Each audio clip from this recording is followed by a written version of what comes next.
gaaw fukki fan ak juróom-ñeent ci rek i gàmmu atum junni ak ñeenti téeméer ak ñeent fukk ak ñaar sa gàddaay ga mbokk yi daleen ak jàmm si xibaar yi malax gi li ci gën a fës weeru décembre bi nekk weeru feet bu ñu sàgganee dëgg wala bon bu fekkee ne topp nañu ndigalu kilifa yi feet yi bu ñu moytul nag si biir kër yi lañ koy defee li ko waral di yokkutey kaay mbasum coronavirus di kàddu yi ki nga xamante ne bi mooy xelal Abdoulaye Diouf Sarr si wàllum wér-gu-yaram mu ngi ne màkkaanam njëriñ yor wàllum wér-gu-yaram ak ñi nga xam ne ñoo yor wàllum biir réew mi jamono ji ñu ngay waxtaan kàddu yi Saliou Faye dinañ ko dégg si biir xibaar yi tamit dinañ des si wàllum wér-gu-yaram wutali fi nga xam ne moo di centre de santé bi nga xam ne moo nekk si APEX 1 ñoom nag daloon nañu ab siège boo xam ne moo jëm si wàllum fajum bëñ ak li nga xamante ni bi moo jëm si wàllum échographie di ab centre boo xamante ni bi nag askan si boppam ñoo defoon ay jéego ba taxawal ko si atum 2013 nekk nag jafe-jafe yoo xam ne doon nañ ko dund yu bëree bëri jamono joojee nag convention des jeunes reporters du Sénégal di kuréel gi nga xam ne moo ëmb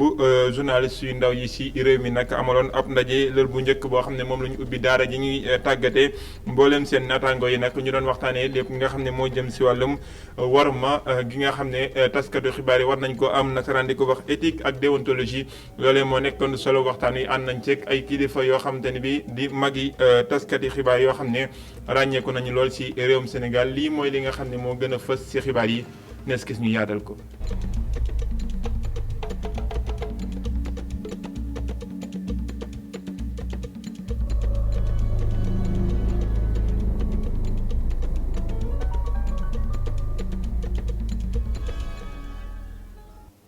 Pape Bouba Diop jébal nañ ko suñu borom mu ngay dallu jamono ji si sëg yi nga xam ne moo nekk sa dàngu sa diwaanu Tëngéej askan wu bari di mbooloo mu takkoo takku ñoo ko gunge ba foofee sa sëg ya ñoom ñëpp nag mel ni naqar ak tiis rek feesoon seen kanam yooyu ñu ànd seeg Babacar Seck. Tëngéej gunge na Pape Bouba Diop ci këram gu mujj ginnaaw biñ ko julee ci terrain basket bu HLM mbooloo mu takku dox nañ jaar ci quartier yi nga xam ni moo jëm ci sëkk yi loolu ngir may askanu Tëngéej ñu delloo njukkal Pape Bouba Diop. en tout cas am nañ ci yaakaar ndaxte ku gis mbooloo mii ni mu toll te xam ne kenn rek bu ko yàlla nangoo ñaanam rek mën na ko xare aljana donc dañuy am yaakaar gëm ne Pape Bouba incha allah suñu borom bi dina ko xare si aljana firdawsi donc ku gis monde bi Tëngéej yëpp ñëw na. Sénégal yëpp ñëw na donc lu ñu mën a def lu dul di ko ñaanal yàlla suñu borom bi xare ko ci aljanay firdawsi. Pape Bouba Diop royuwaay la war a nekk ci ndawi réew mi. Pape Bouba dem na waaye bàyyil nañu ñun ndaw ñi les leçons des leçons de bravoure ak njàmbarte détermination fulla ak fayda waaye tamit bokk ak ànd ak sa mbokk. Pape Bouba tey ku seetlu HLM ni ñu génnee ànd ak moom nga xam ne waa HLM jéppiwuñu ko imaamu HLM yi tamit seedal na ko ne loxoom jogul si jumaay HLM donc loolu nekk na leçon ya nga xamante ne Pape Bouba bàyyil nañu ko ñun ñii ñu xam ne àdduna day jàll te bés ku nekk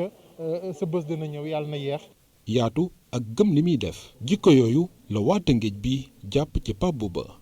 may fàttaliku 1995 final zonal diggante Guy Salaan ak Ndefane ñi nga xam ne fi la bokk. moom kenn convoqué ko woon jour boobu 6 jours la ñu convoqué bokkul 6 jours mais donte nga kenn convoqué ko gis nañ Bouba Diop mu taxaw si barrière yi mooy fi en face tribune couverte fa la taxaw takk ay bandoom vert blanc si couleur Ndefane nga gis muy supporter di yuuxu ay jouram pour ñu dem vers la victoire loolu day firnde rek nit koo xamante ne dee mu nekk xale rek bon amoon na valeur yooyu. Pape Bouba Diop denc nañ ko ci wetu wéjuróom bu jigéen ci sëgu dàngu. delloo ko ñaanal suñu borom xare ko àjjana mu ne nu nekkoon tiis woo xamante ni bii fës na lool si weeru décembre bi weeru décembre nekk weer woo xamante ni bii dafa fës it si wàllum fête ak 31 décembre ak 25 ak li nga xam ne moo aju si moom yëpp nag jamono ji mbas mi dafa mel ni kaa yaa ngi béjjiwaat si réewum Sénégal waral màkkaanum jëriñ yi nga xam ne ñor wàllum wér-gu-yaram li ñuy sàkku si askan wi moo di yooyu lay fête ñëpp toog seen kër defe ko fa mooy li nga xam ne mu ngi jooy jamono ji di xalaat yoo xam ne màkkaanum jëriñ jooje ñu ngi koy waxtaan ak seen naataango yi nga xam ne ñu yor wàllum biir réew mi buñ sukkandikoo si kii xelal Abdoulaye Diouf Sarr si wàllum doxalin di Saliou Faye daaf moo yëkkati kàddu yu ni mel mu ne sax jamono ji ñu ngay takk der yi ñu ngay artu nag mbooleem ñi nga xam ne ñooy dem si bërëb yi nga xamante ni bi dañ fay noppaloo yu si mel ni corniche bu Ndakaaru ay kàddoom ñu teewlu ko si micro Abdourahmane Ly. xam nga bërki démb rek chef de l'État dafa defoon benn déclaration daal di ne ñaareelu vague bi de bis bu fi ñëwee dina metti lool ci réew mi mu joxe nag ay ndëktal le ministre de l'intérieur jóg ministre de la santé et de l'action sociale jóg ñu ku nekk xam li nga war a def ak fi nga war a yem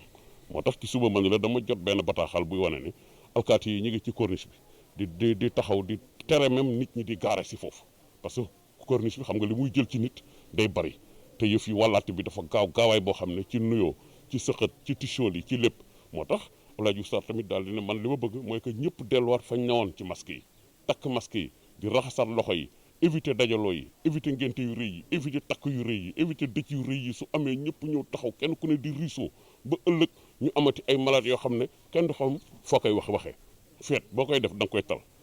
ku nekk mën ngaa jënd sa ñaari ginaar mbaa peese sa ñaari kilo yàpp pour ñu sant Diouf toog seen kër ak seen soxna ak seen i doom taal seen télé di waxtaan di seetaan émission yi dans 2 heures de temps 1er janvier jot xam nga kooku la leer donc mais bu fekkee da ngaa bëgg ne décembre la par force dama koy feetu mais nga génn ci mbedd mi am 3 junniy nit altine talaata nga am 2 junniy malade te amoo foo leen dugal amoo foo ko defee kon am naa yaakaar ne loolu ay caaxaan la dañuy ñaax askan wi ñu des seen kër ay feet ak yooyu yëpp day fekk nga tal ko.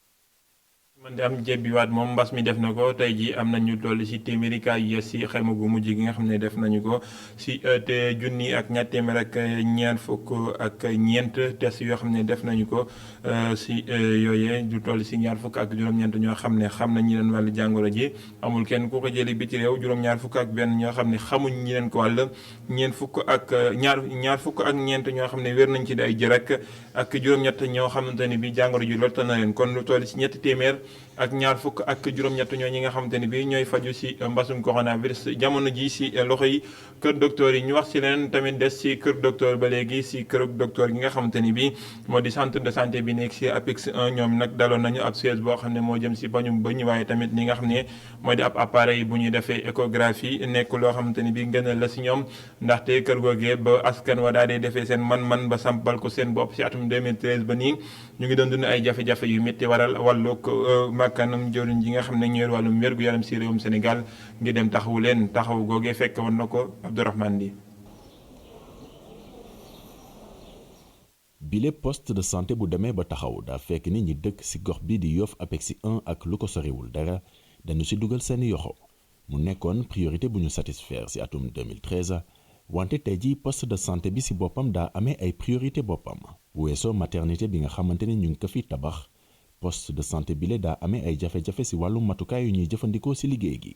jëwriñ gu ñu dénk wàllum wér-gu-yaram bi taxawu na leen ci jox leen matériel échographie ak lu ñuy wax chaise dentaire. poste de santé bi poste de santé bu am solo la boo xam ne bu appel Seydina Limamou Laye ñëwee dafay accompagner ñi nga xam ne ñoo koy organiser pour 3 jours donc mu nekk poste bu am solo moo tax tey ministre ñëw vraiment def leen don donc mu nekk lu am solo parce que jigéen ñi incha allah dinañ mën a ñëw fii di def écho dañ doon paas dem bu fa sori def écho mais aussi à moindre coût donc mu nekk kii boo xam ne vraiment population bi daf leen di jegeñ pour jàppale leen loolu moo tax tey ñu ñëw pour def don boobu noonu ñi nga xam ne ñooy poste de santé accompagner leen mais féliciter leen et encourager leen ci liggéey bu am solo bi nga xam ne moom la ñuy liggéey. muy mbir bu ñii di fi liggéeyee di rafetlu wante nag ñu ngi wéy di xamle ay jafe-jafe yu ñuy jànkonteel saa su ne ay jafe-jafe yu ci mel ni li jëm ci fay courant mbaa ndox lu ñu bëgg moo di au moins ñu fayal leen benn pàcc. Nous avons des problèmes de trésorerie souvent parce que c'est nous qui payons les factures d'électricité et d'eau. Les ASC, c'est les agents communautaires, on les prend en charge malgré nos pauvres moyens. Parce que poste bi aussi ñun on a des faibles suñ doole bariwul la nga xam ne nag ñun ñoo ko defar suñu bopp état su ci jàppale ñu jël. muy ay bëgg-bëgg yu jëwriñ gi nar a jot Njambe Diop teewal fi jëwriñ gu ñu dénk wàllum wér-gu-yaram bi mi ngi dalal xel yi. incha allah loolu dinañu ko yeggee le maire Abdoulaye Diouf Sarr mais ku xam Abdoulaye Diouf Sarr xam na ne lépp loo xam ne population bi daf ko soxla daf siy taxaw loolu population bi ñoo ko seede yéen dégg ngeen ko donc bon xam nañ ne lii moom incha allah suñ ko waxee dina am écho favorable. muy ay sénégalais yu xam luy seeni ay priorité jamono ji nga xamante ni dañuy dajale ay koppar ngir mëtal ko ñu ngi yaakaar rek nguur gi dugal ci loxoom. Abdourahmane Ly ñu wutali si diwaanu Goudiri foofee préfet ba nag mu ngay daal di taxawu bu baax a baax li nga xam ne moo di diwlin ji jóge si guy gi ndaxte nee na diwlin jooje moom Ahmadou Koumba Ndiaye nee na bu fekkee ne taxawu nañ ko ni mu waree dina nekk loo xamante ne bi dina jural ngëneel la ñi nga xam ne ñoo di soxna ak ndaw ñi nga xam ne ñoo yëngu si wàllu woowee si biir projet bi nga xam ne moom la ñu doxalee foofee si dëkk ba tuddee Experta di daal di soppaat ñi mbooleem li nga xam ne moo di meññeenteef yi fa nekk ngir ñu mën koo jëfandikoo si wàllu woowee nag moom Ahmadou Koumba Ndiaye mu ngi woo ñi nga xam ne ñoo di kilifay réew mi ngir ñu gën a dëppaleeg jamono mbooleem li nga xam ne ñu ngi koy def foofee si diwaan ba sa diwaanu Goudiri ñu ànd ak ki nga xamante ni bii moo di Adama Sarr mi taataan ay kàddoom ñu déglu ko. waa diwlin boobu defe naa yéen ñëpp xam ngeen njariñ li mu am actuellement si wàllu santé mais lu jëm si wàllu parfumerie ak yeneen mbir yoo xam ne vraiment ñu ngi koy def te tamit mi amal na njariñ lool askan wi te ñëpp gis nañ aussi ne diw la boo xam ne surtout bitim réew te nit ñi soxla nañ ko fa lool léegi nag dafa jaadu woon lu mel noonu nit ñi gën si def ay effort ba nga xam ne nit ñi dinañ si mën a def ay production yu gën a am solo ba nga xam ne demande bi nga xam ne moom moo am extérieur te mu doon une demande forte ñun ñu mën ko satisfaire au niveau de Goudiri te tamit dina mën a bokk si li nga xam ne moom mooy développer département wu Goudiri. Actuellement ñi gën a nekk si wàllu diwlin boobu nga xam ne dafa jóge si Baobab ñi si gën a nekk moom mooy ñi nga xam ne ñoom ñooy jigéen ñi ak yenn jeunes yi. ndaw yi aussi nag ku leen jàppale aussi moom mooy ne daanaka yaa ngi tax ba actuellement li ñuy gis ne xale yi ngi dem ci géej gi ak yu mel noonu peut-être mën naa am loolu dina tax mu gën a wàññeeku. ñu wutali Tambacounda ànd ak moom Adama Sarr ak Cheikhou Gueye yi nga xamante ni bii ñu ngi doon daal di wéyal li nga xam ne moo di campagne bi nga xamante ni bii ñu ngi ko doon amal ci réewum Sénégal gi yëpp ngir gën a mën a bijji mbooleem gox yeeg gox-goxaan yi nga xamante ni bii ñu ngi koy doxal nag si ñi nga xam ne ñoo di plan national d'aménagement bu territoire ak développement si réewum Sénégal foofee si diwaanu Tambacounda la ñu yegg nag di gox boo xam ne yaatuwaayam tax na mu bëri solo lool si wàllum koom ak koppar waaye tamit bëri ay jumtuwaay yoo xamante ne bii dinañ fa mën a joxeem xëy ñu ànd ak ki nga xam ne moo di Adama Sarr ak Cheikhou Gueye ñu àndoon ak ñoom. gox bii di Tambacounda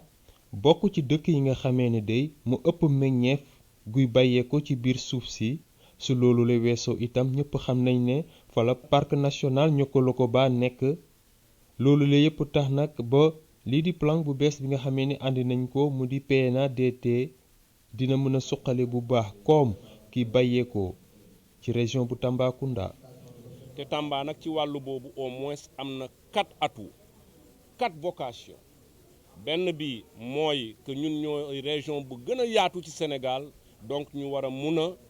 accueillir ak lancer benn agriculture moderne à travers la banane le fognon ak yeneen céréales yi nga xam ne am na fi ñu amaat deuxième atout bu important. ñun ñoo yor parc national bu gën a mag ci Sénégal mu nekk d'ailleurs un patrimoine de l'UNESCO boobu aussi vocation touristique région bi dina mun a gën a jógaat di ñu indil plus-value jeexul bu ñuy natt aujourd'hui ci wàllu cheptel vraiment effectif cheptel yi région de Tambacounda am war nañu mun a may ñu am une vocation pastorale ak benn développement de l'élevage intensif boo xam ne dina créer plus-value ci région bi. li ni mel nag tax ba maire bu Tambacounda di rafetlu bu baax yi la jéego moom nag mu ciy profito ngir ñu gën a xoolaat jafe-jafe suuf yi nga xamee ne dëkkam boobule mu ngi koy jànkoonteeg. Nous avons fait le choix d'évoquer spécifiquement. ñun nag dañoo jël décision waxtaanee li nga xam ne moo di métropole d'équilibre jëmale ko ci plan d'aménagement bu Tambacounda nga xam ne dañ ko def métropole d'équilibre li ko amal nag moo di projet de loi numéro 27/2020 métropole d'équilibre nag mën nañ ko jàppee bërëb boo xam ne diwaanu taax yi lay nekk lii daal ngir mën a gën a influencer li nga xam ne moo di système urbain bi buñ xool itam li fa nekk ci ay jumtukaay naka noonu taxawaayam wala sax fi mu féete ci biir réew mi. de potentialité économique et de son poids démographique. jëwriñ bi nga xamee ne moom lañ dënk lépp lu jëm ci wàllu collectivité territoriale ak aménagement des territoires bi nga xamee ne moom moo teewe woon bi la ndaje daal dina xamle ne bépp projet boo xamee ne ñu ngi koy jëlati ci dëkk bii di Tambacounda faw rek mu méngoo ak lii di plan PNADT. Que à partir de maintenant aucun projet.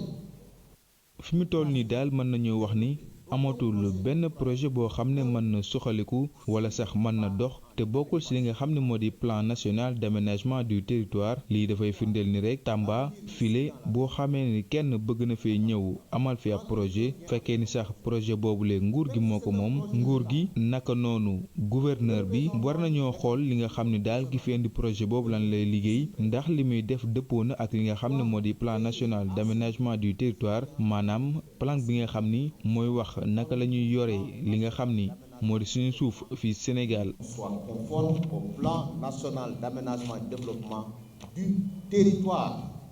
mu di région bu gën a yaatu fii ci Sénégal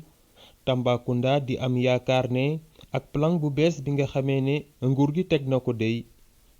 dina suqali gox bi bu baax. jóge Tambacounda wutali Goudomp foofe nag ñi nga xam ne ñoo di ndaw ñi la ñuy bëgg a jàppale bu baax ngir ñoomam xëy dafa mel ni takk nañu seen ndigg ngir doxal lu ni mel waral nag ab usine boo xamante ni bii moo jëm moom tamit ngir soppan yi mbooleem li nga xamante ni bii moo di meññeenteef yi fay am bañ mën koo jëfandikoo jaay ko it génn ko bi ci réew danañ ko fa samp lu yàggul dara ngir gën a mën a béjjil bu baax a baax li nga xam ne moo di xëy ma foofee ñu fekk fa Seydou Diatta. ci bërëb bi lañuy dalal usine bu njëkk buy defar fruit ak yeneen xeetu produit ci biir région bu diwaanu Sédhiou rawatina département bu Goudomp ginnaaw bu ñu ko financé ci lu tollu téeméer million ak fanweer ci suñu xaalis liggéey bi war na jeex ci diir ñetti weer te dina may ay ndaw yu bari ab xëy. unité bi day defar jus darkase madd ak mango te à terme dina ñëw employé 50 nit principalement ay jeunes ak ay jigéen justement pour ñu mun a lutter contre immigration bi mun a créer lu ñuy wax développement local. Parce que moi-même j'ai été immigré, j'ai fait mes études en Europe, j'ai travaillé 5 ans là-bas et j'ai vu que il y avait beaucoup plus besoin de moi au Sénégal qu'en Europe.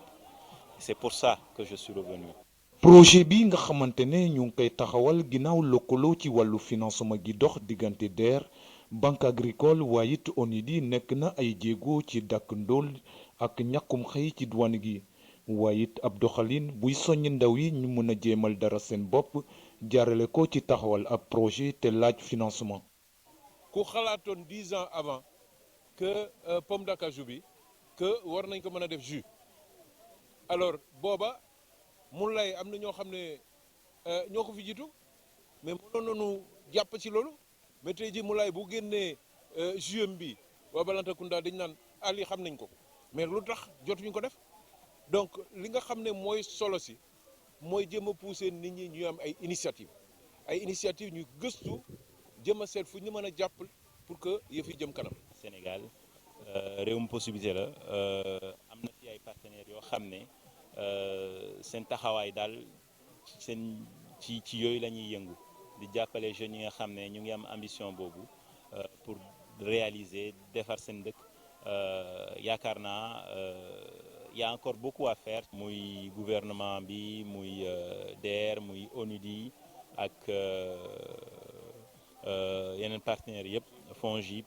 SEDAP voilà SEDAP mu ngi ñuy soutenir bu baax. te avec eux ñu ngi jëm a def ay expérimentation ci mbirum pomme de terre localement boo xam ne daal yaakaar naa nit ñi buñ ko gisee dinañu am inspiration jëm a liggéey façon liggéey yooyu nga xam ne bariwul fii ci diwaanu département Goudomp yàgg na tumuranke ci wàllu financement ak investisseur ndax ñàkk karange gi tukke ci conflit Casamance bi mu mel ni loolu a ngi tàmbalee am saafara ndax am fit investir ak kóolute financé. li ñuy wax agroécologie nekk na loo xam ne ñu bëri umpale nañ ko waaye mën naa jàppale bu baax a baax ngir yi nga xam ne ñooy daal di màgg si biir géej gi nekk loo xam ne dinañu mën a màggee ni ñu ko bëggee loolu di kàddu yi ki nga xam te ne bii moo di Moussa Mbengue mooy secrétaire général kuréel gi nga xam te ne bii moo boot si Afrique sowu jant te yëngu ngir yokkuteem napp gi nga xam ne moo aju si nappum cosaan ñoom nag dañ doon amal ab lël boo xamante ne bii doon na lëkkale ñaari wàll yooyee di mbayum nappum cosaan ak li nga xam ne moo di agroécologie Moussa Baldé wala Moussa Mbengue ñu teewlu ay kàddoom. napp mi ñu napp ko mu sell ba xéewal yi des fi sax fi dàq ngir amal njariñ suñuy doom ak suñuy sët waaye napp mi jox ñu ñam ba mën ñoo tàggat ba ñu mën a wér parce que ku ne xam ne ni jën moom mosoo gis kuñ tere jën ci àdduna waaye jàpp mën nañ ko tere nit waaye fexe aussi ba nappin bi sell waxuma la mu sax dàq waaye mu joxe ab liggéey bu tar bu am solo agroécologie moom baat la boo xam ne nii dëgg-dëgg boo ko seetee bariwul ñu ko xam même ñi nga xam dañoo jàng école sax am na ñoo xam ni dañ koy xamuñu ko baax bëri na foo xam ni boo fa demee bu ñu wax agroécologie dañuy wax rek affaire mbay affaire sàmm ak yeneen i mbir bàyyi napp agroécologie doon na loo xam nit ñi xamuñu ko bu baax te moo na dafa am solo ni mu amee solo ci mbay mi am solo ci napp mi noonu la amee solo ci géej gi moo tax tey ñu bëgg waxtaan ci xam ni jot na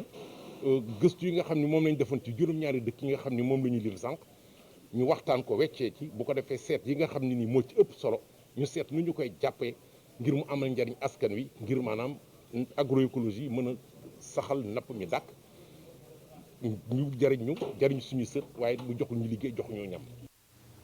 moom Moussa Mbengue ki nga xamante ni bii moo di Mountaga Kane moo taataan ay kàddoom si diwaanu Mbour ñu des ci ñëw si Ndakaaru waaye tamit feccante ko si réewum Sénégal gi yëpp ak kuréel gi nga xam ne moo ëmb journaliste yu ndaw yi di taskatu xibaar yu ndaw yi fii si réewum Sénégal coalition des jeunes reporters du Sénégal ubbi nañu seen école tàggatu li ñu duppee ñoom école de la convention tey jii nag lañ ko ubbi googee nag ñu waxtaanee li nga xamante ni bii mën nañ ko jàppee cëslaayum tasum xibaar saabalu dafa lalu si li nga xamante ni bii moo di ay sàmmonteeg mbooleem li nga xamante ni bii moo di ay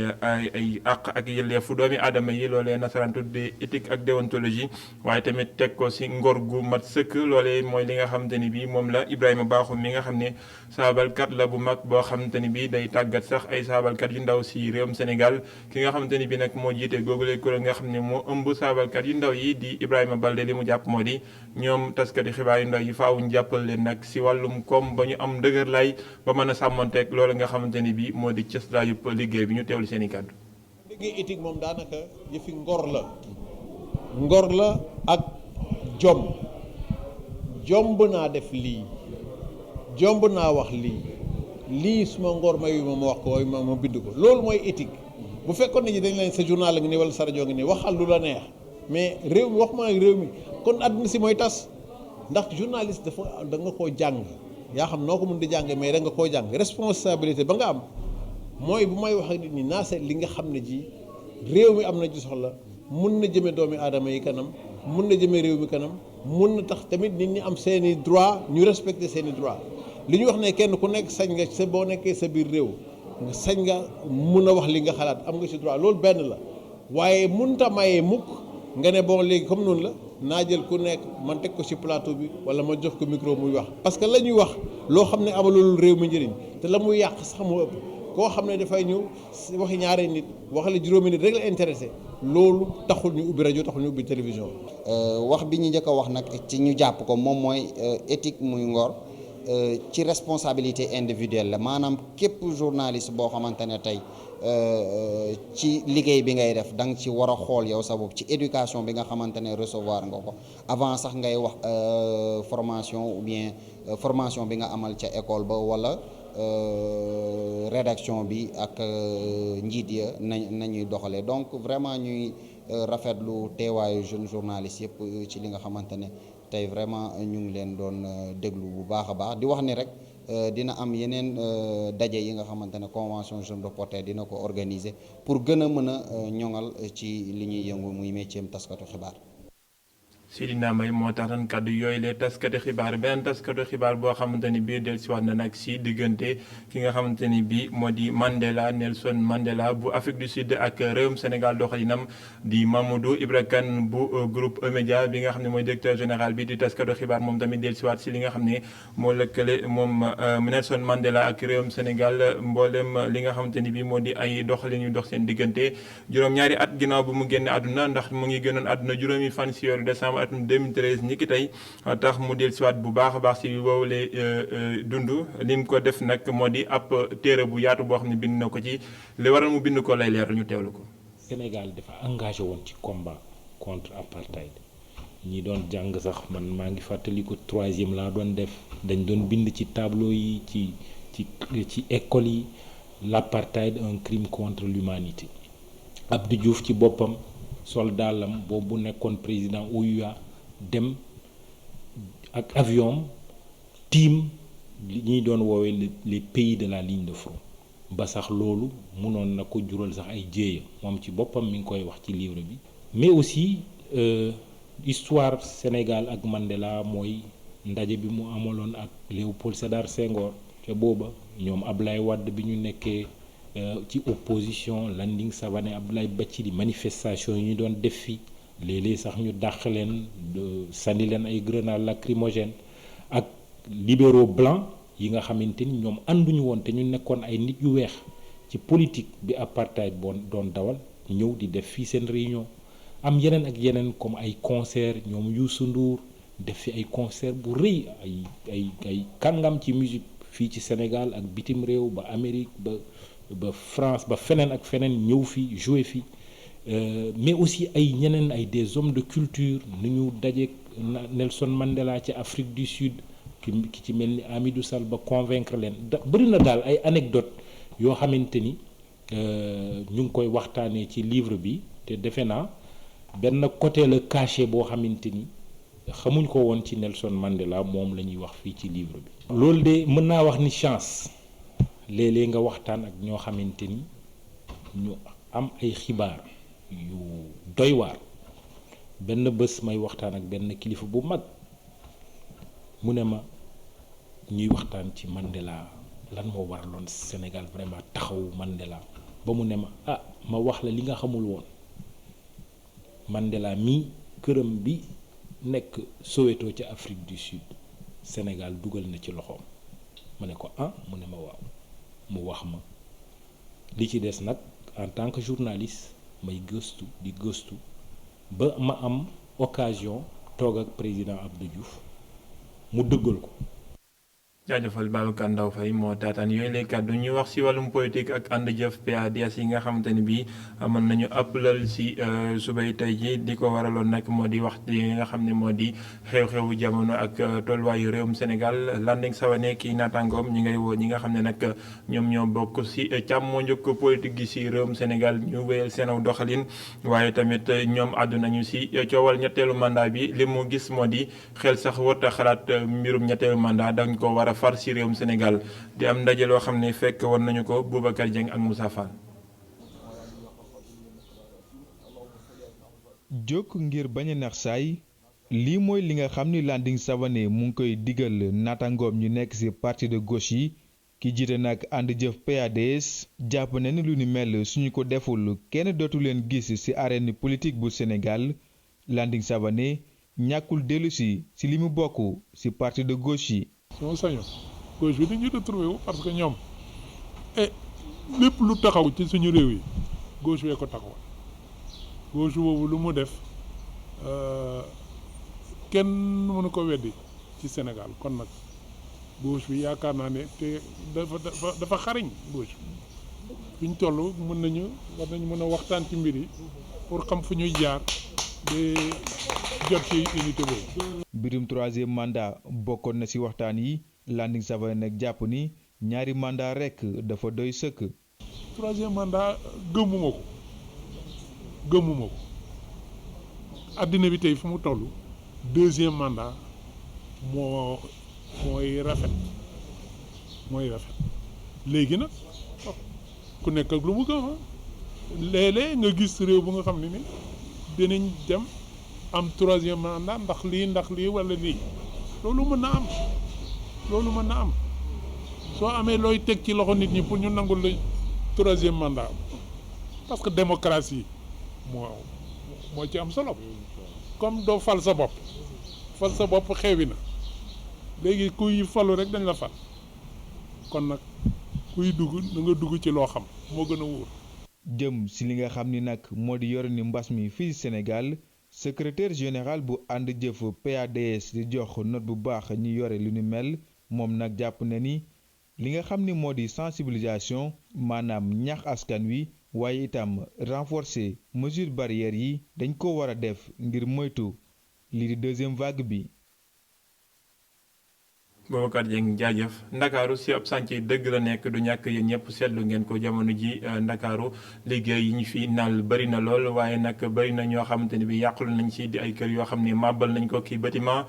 di naqaru ñii waaye def daal di ngëneelu ñasa des ñi nga xamante ni bi ñooy for ay weñ di ferrailleurs yi ñoom ñu ngay gis seen bopp bu baax a baax si loolu yi nga xamante ni bi ñu ngay wéer di wóor foo xamante ni bi ñu ngi fay màbbal ngir ñu mën faa tojaanoo ba génn fay weñ ñu mën a jaay yi dinañu si mën a am sax nee nañu ñaari junni bés bu nekk ñu ànd seeg moom Seynabou Babou. olof léebu ne mbégum ñi di nakaru ñeneen màbbalu ay tabax di nakaru ñi ko moom waaye ferrailleurs yi di si gis seen bopp. fii suñu liggéey mooy gars yi démolition bi bu ñu tojee gàlle ñu dañuy ñëw toj ferraille bi yóbbu ko loolu lañ fiy liggéeyuñu leneen. fii dañuy toj ferraille bi yóbbu ko dem jaa ko yóbbu suñu gàlle yi suñu kër yi sàcc ñu fenn gars yi fii saa sax ñuy tere. ñun ci lii la ñuy yëngu faxas mafia faxas joxos. ci bërëb bu bari xeer ak mool yi Ibrahima am fanweeri at ak benn moo ngi ci liggéey bi sonn loolu di fi nekk 7h ba 20h ndaw li mu ne fer yi engins yi ñoo koy jënd ba fanweer kilo bi. bu ko yóbbee da nga yóbbu si engins yi wala si gars yi jaay leen ko ñoom lañ koy yóbbul peesal leen ko ay kilo 125 kilo 150 wala kilo 100 francs boo amee 100 kilos da nga am benn 10 000 francs ñeneen ñi bu nga am ay 150 kilos. nga am dara boo yeggee di nga am loo téye 2 jours ba 3 jours. maam Cheikh nag moom it ferrailleur la moom nag moo ngi ñaawlu li leen di takk der yi di tere di yéeg ci chantier yi. xam nga rek comme ça waa ni mu ko waxee rek waaw kër ga mooy loolu wuti lu ñu am rek mais des fois gars yi dañuy tere fii di ñu tegal ay sañ-sañ yoo xam ne ay bu leen laal ak bu leen affaire yooyu noonu te lii nii gaan suñ ko laalu dañ koy tuuri ji rek. mbëbës lañ koy yóbbu wala ñu sëkkee ko ci hectares yi am ndox wala leneen ak leneen te ñun am na luñ fi yitte woo muy ferraille bi léegi moom la ñuy jël suñ ko jëlee dem suñu gaale waaw jox ci maire beeg paa bi yaa ma gën a xam. Mortala Diop di ñëwaat ci jafe-jafe yi ñuy jànkonteel di ñu xamal tamit parfois borom chantier yi dañu leen di jaay fer bi. moom jafe-jafe yi mooy lan siisumaan yi ñoo fi bëri. parce que maam da ngay ñëw di toj gars yi ñëw bëgg maam si comme par exemple nii maam waa chantier bi nii rek bëgg si benn weccet quoi xam nga ne booy ñoom day joxe ay xaalis ay 5000 wala xam nga ay 10 000 bagages yooyu noonu doog a dugg toj. donte ñoo ngi gis seen bopp ci bâtiment yi ñuy màbbal yi les ferrailleurs li ñu bëgg mooy am liggéey bu gën a woyof ngir sàmm seen wér gu yaram. am Seynabou Babou am na ñeneen ñoo xamante ni bi moom la ñu taxawoo ngir jàppale askan wi dem liggéey boo xam ne xaaruñu ci payu kenn donte nag luñ ci am daal di jël loolee nañu du paye volontaire maanaam ñoo xam ne ñoo takk seen ndigg bopp dem di liggéeyal askan wi di bëccëg bi nga xam ne ñoom lañ leen jagleel ci réewum Sénégal waral ñu samp laaj bi ndax réew mi am na ñu ko yittewoo ki nga xamante ni bi moo di Mamadou Diakhaté ñu koy woowee junior moom ak i naataangoom loolee la ñuy def daanaka fukki at a ngi nii ñu koy def nee nañu nag li nga xamante ni bii moom la ñuy am di mbalit moo xam ne ñu ngi koy faraatoo ci mbedd mi wooyee seen bopp sax jaay ma mbalit loole ñu ngi koy wéyal te it di wéy di raxas ay yeeg wala ka bale yu ni mel fu ñuy jëlee koppar moo di askan wi nga xam ne ñaare ñoom ñoo leen di yërëm wala bon ñu gis nañuy def am na njariñ ñu génn seen weccat jox leen loolee la ñuy am di ko yóbbu seen i kër ñu ànd ak nataalu maam Mamadou Diakhaté ak Abdourahmane Ly. mu am papu tax der maanaam militaire kooke moo ko yar ci lii di patriotisme muy patriotisme bu koy tere sax mu yëngatu bu déggee hymne national muy patriotisme itam bu ko may mu taxawal ay mbir yu rëy te xaarul dara ci kenn. waaw depuis fukki at nag ñi ngi ci bénévolat ñi ngi ci citoyenneté active ñi ngi ci engagement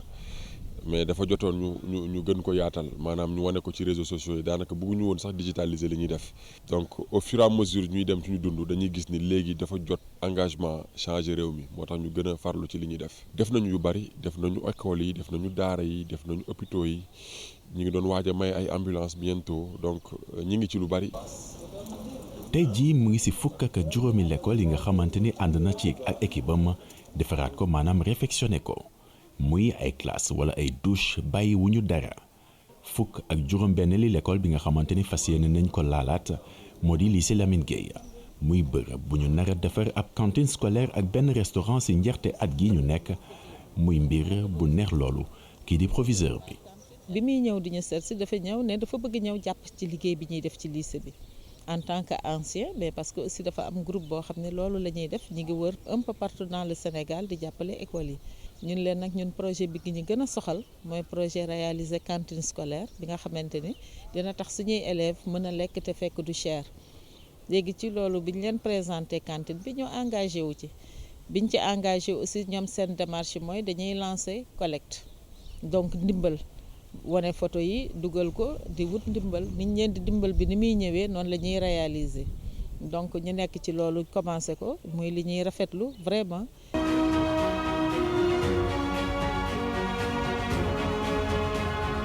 loolee lépp di ay initiative bu ñu ko mënee taxawal lu toll ci téeméer ak juróom-ñaar fukk ak juróom-benn nit ñoom ñëpp nekk ay volontaire ñoo ci jàpp ay initiative yu ci mel ni clean up challenge. boobee initiative sax ci xalaatam la nguur gi inspiré wu tuddee ko cleaning day. ministre Fafana dafa ñëw fekk ñuy def clean up challenge muy ñëw di activité avril mu ñëw 4 avril le 7 je pense ñu def ko ministre le 13 mu ñëw fekkee suñu réunion ñu expliqué ko li ñuy def ci clean up challenge bi ak nan la war a demee mënuñu projet bi ngeen yor bu baax la amaguma programme danañ ko def programme ñu laaj ko ni télé laay wax nañu. may leen ma dem xool samay service je vous reviens ci lañ ko gëj a gis dañoo yeewu gis ni lancé nañ cleaning day nguur gi décidé ne chaque samedi danañu génn bale mujjee wut fenn boobu ba léegi gisaatuñ leen mais ñun clean up challenge mi ngi am ba tey. muy dolli di xamle ni nguur gi mësuleen a taxawu ci dara ci bépp initiative yu ñu amal askan wi dong moo ci dugal loxoom. lépp lu ñuy def rek communauté bi moo koy financé man dama ne 27000 amis ñi ngi may topp ñu ngi xool li may def chaque jour. ñenn ñi ngi Facebook ñenn ñi ngi Instagram man nañu 30000 ku ne bu ma joxee 100 francs 3 millions la wala 2 millions ak loolu mën nañ ci defar école ak loolu dañ ciy defar ay école bariwul nag mais 100 francs yi ñuy xeeb tey moo defar école yi ñu jaar yëpp te moo fas yéene defar tey li ngeen gis seen ginnaaw nii. lépp ngi dooree ci biir benn classe waaw ndaxte Jaxate ab professeur la ci wàllum géographie alamul l'école bi nga xamante ni fa la daan jàngale daa salte woon loolu moo ko dugal ci lii tey. cours bi mi ngi tuddoon les 2 saisons la saison sèche et la saison des pluies ñu waroon def extramuros mais ba ñu génnee ci biti dama gis ni ci biti setut xale yi dañ waaye monsieur fii dafa bëri mbalit waaye fii mënuñu fi taxaw ci noonu ma am tuuti ma am gàcce am métit delloo xale yi classe daal di dem uti moo nettoyé ginnaaw école bi ba ma ko nettoyé nag ba mu set ba ma ñibbee sama kër dama ne man 30 minutes def naa lii yëpp mais lii bu ma ko doon def chaque semaine est-ce que du changer ci noonu lañ créé benn association bu tudd SAC. mu fexe ba boole ci lu toll ci téeméer ak juróom-ñaar fukk ak juróom-benn nit ñoom ñëpp di ay bénévole xaaruñu dara ci nguur gi li leen soxal lu ñu mën a def ngir seen dëkk. ay jeunes sénégalais très engagés man mën naa wax ni ñoo ma gën a engagé ay bénévole gis mbir mi ñëw bokk ci. dañuy bàyyi seen temps tuuti wala ñu beral liggéey bi loxo tuuti ci seen journée daal di ñëw liggéey de manière bénévole maçon peintre plombier électricien ñu ànd liggéey li ñuy def ci ambiance bu neex parce que ñoom ñëpp tey réew mi moo leen soxal. askan wi yëpp dogu ngir suqali dëkk bi te li ko war a gën a suuxat di patriotisme loolee la Junior Jaxate bëgg di ñaax ndaw ñi mi ngi dolli di xamle ni suqaliku dëkk mënul am tant que patriotisme amul. wante itam tànk ndaw ñi dugaluñu seen loxo. Abdourahmane ni jaajëf soppi jën fariñ bu jënuñu am ñi di lekk jënuñu amul ñi loolee di li nga xamante ni bi mooy loy yi ñu saabale li nga xamante ni bi moo di xët boo xam ne fasoon na si kër tasu xibaar gi nga xam ne ñoo aju si réewum Sénégal di Le Soleil ñoom ñi nga xamante ni bi ñoo di suñu naataango yi nekk si an ñoo ko bind yaatal bu baax a baax jamono ñi nga xam ne nag jafe-jafe moo fës lool si wàllu napp gi ak mbooleem xaatimoo yi nga xam ne mooy dox diggante réewum Sénégal ak waa biti réew yu ñu bëri jàpp ne dañuy ñëw waabale jëni réewum Sénégal waral nag ñoom ñi bind si mbind mu yaatu ki nga xam ne moo bind boobu lee xët mu ngi wuyoo si turu Omar Kandé waxtaan wu yaatu ak El Hadji Malick Cissé ak Moussa Fall njortu ngeen ko article de la semaine la.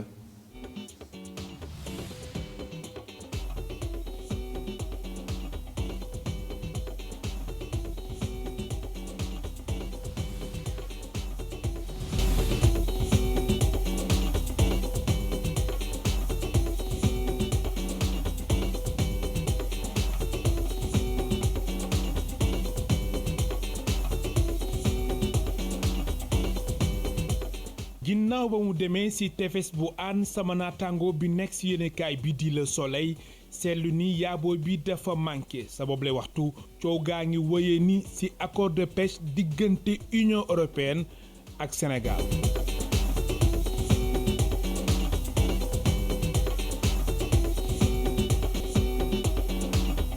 am na solo vraiment ngay wane liggéeyu journaliste yi quoi surtout ñun ñu nekk presse écrite nga xam ne bon télé souvent dañ koy daw waaye bon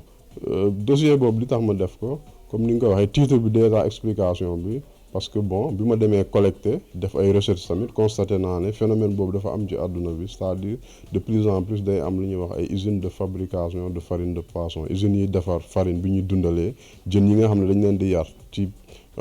aquaculture quoi jën yooyu dañ leen di yar ci ay genre piscine mais jën yooyu li ñuy dundee mooy farine quoi farine boobu nag ci petit pélagique bi lay jóge mooy yaboy bi quoi léegi usines yi dañuy togg voilà jënu yaboy bi def ko farine après di ko jox jën yi nga xam ne moom la ñuy yar quoi dañ koy jaay ñi nga xam ne ñooy yar jën yi di ko jox ñooñu pour ñu lekk phénomène boobu dañ constaté ne dafa gën a bëri ci àdduna bi quoi. Sénégal aussi am na usines yu bees yoo xam ne ñu ngi fi di defar loolu. dossier mi ngi woon sama xel mais période kii accord de pêche yi aussi dafa tax ma gën ko baral peut-être waaw parce que bon c'est vrai que bi ma ko defee am naa ci ay informations yoo xam des fois daf may tiital quoi parce que bi ma demee pêcheurs yi dañ lay naan grand ñun dañuy dem par exemple pour ñu dem géej dañuy kii jënd carburant seen essence boobu jënd lu bëri pour dem mën nañ par exemple comme dépenser 400 000 dem géej ñëw bu ñu jaay yëpp sax pour ñu am 400 000 yooyu day jafe xam nga ñooñu amuñu bénéfice waaw léegi dañ lay naan jën bi géej bi aussi amatul jën dañuy accuser ne non bateau de pêche européens yi ñoom ñooy ñëw jël jën yi ñoom ñooy ñëw xam nga accaparé wu kii parce que ñoom moyens yi ñu am di napp non dañ lay naan li ñuy def géej bi dafa ñaaw dañuy dem napp yoo xam ne am nañu ay technologie yoo xam ne pêcheurs artisanaux yi amuñu ko dañuy ñëw jël lépp waaw moo tax même Sénégal autorité dañ lay naan jën yi nga xam ne moom la accord de pêche yi concerné suñu pêcheurs yi duñ ko napp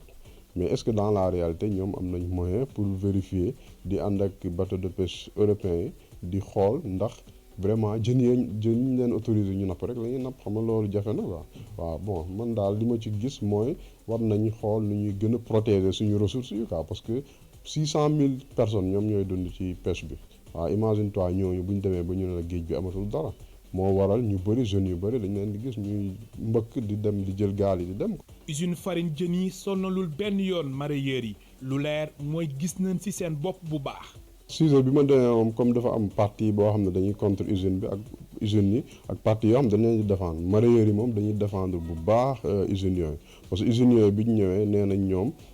dañuy gis ne usines yi dañuy jënd lu bëri ci ñoom. c'est vrai que avant pêche industrielle da doon jënd ak usines yi nga xam dañuy defar jën di exporter mais usine de fabrique de farine yi dañuy gën a jënd ci ñoom lu bëri daal waaw bu ñu ñëwee ay tonnes la ñuy commandé di ko jënd kilo bi day dem ba entre kilo yaboy bi day dem entre 3500 4500 des fois mu dem ba 5000 quoi léegi xam nga loolu day nekk te ñoom ay tonnes la ñuy commandé bon mareyeurs yi dañ ci gis seen bopp bu baax di leen défendre daal. yaa booy nekk lu am solo ci mareyeurs sénégalais yi lu mat a leeral mooy usines yi. foog ñu am agrément direction des industries de transformation de la pêche mooy gëstu loolu la. usines yi jékki wu ñu jékki rek jógee fële ay voilà Occident ñëw rek daanu fii quoi usine bon Sénégal pays de droit la quoi balaa ngay ñëw dañ lay autoriser xam naa waa ministère des pêches ñoom ñoo leen autoriser pour ñu implanter wu fii di defar farine bi nga xam ne moom la ñu dundalee jën yi yar quoi jékkiwuñu rek ñëw dañ leen kii am nañu ay autorisation en bonne et due forme certainement bon installé wu fii di kii am nañu ay autorisation yu baax quoi usines yooyu jékkiwuñu jéggi rek ñëw quoi waaw am nañu ay autorisation. benn docteur en génie littoral di xibaar ni 1,3 million de tonnes si yaabooy nañuy capturer ci Afrique de l'Ouest te Sénégal téeméer boo jël am na si ñaar fukk ak juróom-ñett. am na rencontre boo xam ne dama ci mos a dem waa PRCM ñoo ko organisé woon spécialiste yu bëri dañu fa nekkoon di waxtaanee bon gestion petit pélagique bi quoi mooy yaboy bi ci Afrique de l'Ouest bon dañu gis ne yaboy bi war nañ ko gérer bu baax mais mooy besoin en protéines animales yu bëri ci yaboy yi lay jógee ñun xam nañ ne suñu famille yi ñu bëri amuñu moyen di jënd ay jën yu cher quoi dañuy jënd yaboy nga xam ne day nekk seen ndawal di am lu muy faj ci seen voilà wér-gu-yaram dafa important quoi léegi nag ñooñu nee na dañu gis ne usine fabrique farine de poisson dañu ñëw di installé wu fii ci Sénégal ak dëkku Afrique de l'Ouest loolu mën na dem ba am problème quoi nga xam ne population yi dootuñ accéder ci yaboy bi nga xam ne usines yi ñoom ñooy accaparer yaboy bi quoi te loolu problème dañ ne Afrique de l'Ouest quoi yëpp potentiel bi maanaam petit pélagique bi nga xam ne ñooy dund Afrique de l'Ouest chaque année dañ leen di gis fii toll nañ ci ñaari millions 2,2 millions de tonnes daal ci 2,2 millions de tonnes yooyu dañ ne chaque année pêcheurs yi ak ñenn ñi dañ ciy jàpp 1,3 million de tonnes waaw ci 1,3 million de tonnes yooyu pêcheurs sénégalais yi c'est-à-dire wala Sénégal ñoo ciy capturer téeméer boo jël ñaar fukk ak juróom-ñett nga xam ne loolu c'est important quoi loolu nag li ko waral mooy Sénégal vraiment dañ xam ne dëkk boo xam ne vraiment seen pêche artisanale daf fi dox quoi on dit que ay 600 000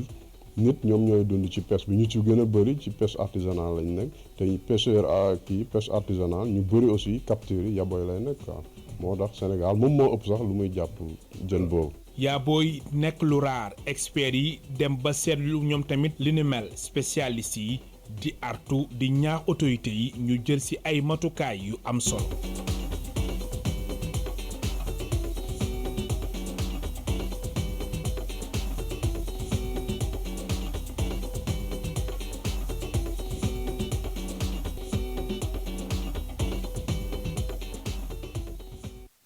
jaajëfal ko Alaaji Malick Cissé ndar bu xam bu baax la muy wax dégg ngeen na muy waxee yaabooy jaajëfal ko moom tamit Moussa Fall mi àndoon nag moom si caméra ba jaajëfal ki nga xamante ni bii moo di Massamba Mboup ak ki nga xam ne moo di Modou Diouf mi fare si xarale gi Omar Kane moo nekkoon si réalisation bi beneen jotaay 19h45 lay doon si kàllaamay nasaraan man ma leen jox dégg daje si jukkib xibaar yi bu minuit jotee jërë ngeen jëf